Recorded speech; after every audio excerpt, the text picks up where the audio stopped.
ఏమిటి సనాతన ధర్మం మీద అవమానం ఏం జరిగింది ఏమిటి నిన్నటి నుంచి మీరు వింటున్నారు.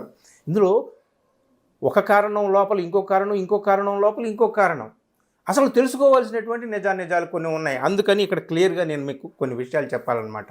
అసలు ఎందుకు విసిరాడు ఇతను? రాకేష్ కిషోర్ అనే అతనికి 70 ఏళ్ల వయసు. అతను కూడా న్యాయవాదే. సో అతను ఏదో యువకుడు కాదు, ఏదో ఆగ్రహంతోనో ఉన్మాదంతోనో పిచ్చితోనో అట్లా చేసాడని చెప్పడానికి కారణం ఏమిటయ్యా అంటే, సెప్టెంబర్ 16వ తేదీన ఒక కేసు విచారణకు వచ్చింది, ఒక పిటిషన్.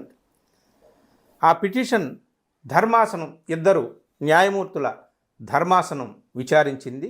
ఆ ఇద్దరు న్యాయమూర్తుల్లో ఒకరు చీఫ్ జస్టిస్ బిఆర్ గవై, మరొకరు వినోద్ చంద్రన్.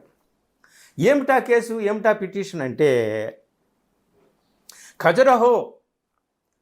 ఖజురహోలో జవారీ దేవాలయం ఉంది. ఆ ఖజురహో జవారీ దేవాలయంలో విష్ణుమూర్తి విగ్రహం ఉంది, 7 అడుగుల విష్ణుమూర్తి విగ్రహం. ఆ విగ్రహం తల నరికి వేయబడి ఉంది, శిథిలమై ఉంది, గ్రస్తమై ఉంది, పాడైపోయి ఉంది. ఆ విగ్రహాన్ని పునర్నిర్మించి పునఃస్థాపించాలి, దీనికి సంబంధించి కీలకమైన ఆదేశాలు మీరు ఇవ్వండి ప్రభుత్వానికి అని వచ్చినటువంటి పిటిషన్ అండి అది. దాని మీద విచారణ 16వ తేదీన జరిగింది.